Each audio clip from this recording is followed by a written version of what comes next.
The 8:30 high beam this morning as we welcome in our guest, Joe Ebner from tuskweathernet. Joe, good morning. How are you today? Good morning, Brad, and everyone. Well, it's good to have you on, especially after some storms yesterday. I guess it was pretty timely to have you come in here because we took a little lightning strike yesterday. And I guess that's one of the features, whether we like it or not, of summertime, is it not, when it gets warm and a little unsettled in the upper atmosphere? Yep, it's August, so we're, at the latter part of summertime, and as it is, every summer it gets hot and humid at some point. People don't like it, but it's kind of like wintertime for the people that don't like winter. It gets cold and snowy, so in the summertime it gets hot and humid. It's kind of exceptionally humid this week, at least the last few days anyway, and today's not going to be an exception either. It's going to be very warm and muggy this afternoon.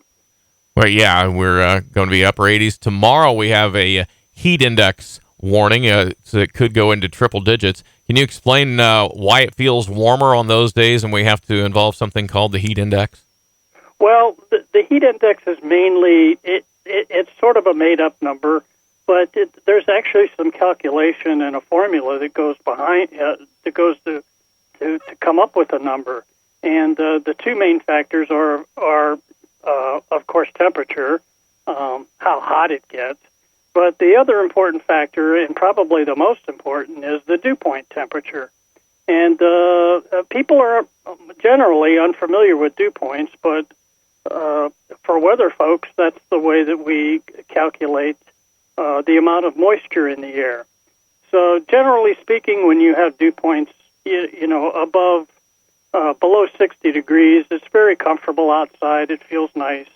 When the dew points start getting towards 70 or between 70 and 75, like they will be today, it feels more like Miami than it does, Tuscarawas County. So it gets, it's an easy way to calculate, and when you factor that in with a secret formula that's out there, you come up with a heat index value. And, when they get to 100, 101, it feels that hot. It's not actually that hot, but that's the reaction that it has on your body. Right, and people with respiratory problems need to be aware of that even more so, I would assume. Yeah, correct. And people that work outside, we have a big agricultural community here, and those folks, that they have to work outside in the weather, and when the heat index and the dew points get up to 70, 75 degrees, that puts extra strain on their bodies. Not only agriculture, but the guys that work help fix the roads, the asphalt, landscapers, people like that. And those are the main people that actually follow our website, because I do put a little dew point map on, or dew point graph on there over the next 7 days, showing how hot and humid it's going to get over the next few days. Right. Talking to Joe Ebner, and you talked about your website, tuskweather.net. How did you decide that this was something that you would like to do? Well, actually, our friend Dee Grossman turned me on to the idea. She wanted a way, she suggested a way for visitors to be able to keep up with local weather. We're kind of in between weather offices, and hardly ever do we get mentioned in any kind of weather, unless it's really bad, right. Unless something bad happens. If we have a tornado come through or wind damage, that sometimes makes the news. But otherwise, people kind of forget about Tuscarawas County and the Tuscarawas Valley area. So I built a simple website for her to use, and it just kind of grew from there. And I discovered later on that there are a lot of people that really like the idea of having a local weather resource rather than, relying on the national and the big name weather sources. Very true. Yeah, I would agree with that.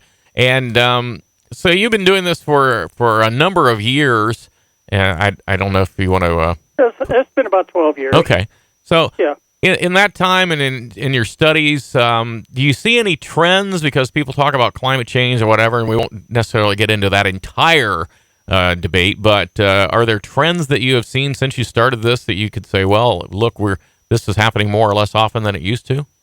Well, I think everybody realizes that, the climate changes all the time from, century to century. But of particular interest right now is the fact that there's been a definite warming trend over the last 100 years or so that we've noticed. And anybody can actually prove this themselves. I mean, if you doubt that there's been some warming, you can actually go online, go to some of the long-range, go to some of the cities where the long-range, the weather records go back many years. Yeah. We don't have that here in New Philly. The New Philly station only goes back to 1948.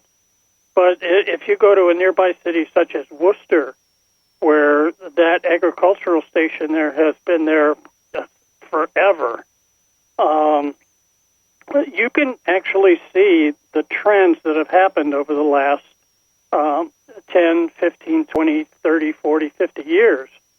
And of particular interest is not so much hot during the day, not so much of a change there, but our nighttime temperatures have actually, average nighttime temperatures have actually warmed over this period of time.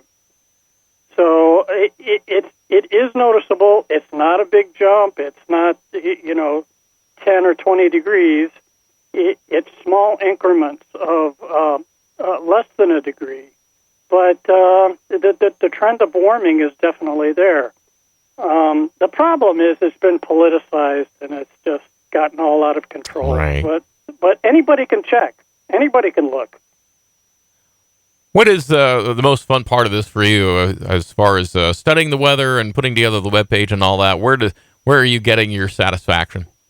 Well, I do it mainly just to help people out. My thing is preparedness. All you have to do, people need to just pay attention to the weather. Just check on it once in a while to see what's going on. Make sure nothing bad's headed our way, because you never really know, especially this time of the year. Mm-hmm. We can get a pop-up storm. Like yesterday, those storms came through, and there was some pretty gusty wind and a lot of lightning with that. So, people kind of poo-poo the weather a little bit, but just be aware of what's going on around you and have a way to get warnings. That's a big thing. Warnings are issued by the National Weather Service. You can get a weather radio. Those are relatively inexpensive, and I know a lot of people live out in the country, away from the cities, that have weather radios. That's the main way to get warnings. Mm-hmm. They're reliable. They always work. They're inexpensive, easy to set up, and you can program them to get the warnings that you want. So I highly recommend. I have 3 of them. Okay. So I carry one with me when we go out of town. Good idea. Weather radio is a good thing. Smartphones now have weather warning apps on them that work pretty good. But just be aware that if the network goes out, so does your weather warning. Mm-hmm. So just have a way to get warnings and be aware of what's going on around you from day to day. When it's hot and humid like this, you're going to get a storm at some point during the day.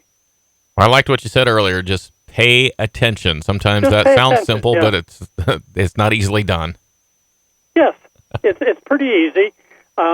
But people, get busy. There's a lot of things going on. People are busy. You got to earn a living. You got to do this. You got to pick up the kids at school. Blah blah blah. But pay attention to what's going on around you. Just be aware. Well, we appreciate that you're staying aware. And, Joe, the old saying is everybody talks about the weather, but nobody does anything about it. Well, I don't know that you're changing weather, but at least you're making us more aware of it. So we do appreciate that. You can't do anything about it, but you can just pay attention to it. That's all you have to do. There you go. And you can check tuskweather.net, right? Anytime. All right. Very good. Well, hey, thanks for being on with us this morning. We really appreciate that. You're very welcome. And have a great day, Brad. All right. You too. Everyone. Thank you. That is Joe Ebner. He is the source of tuskweather.net. And we talk weather this morning on the 8:30 High Beam here on the BT Morning Show.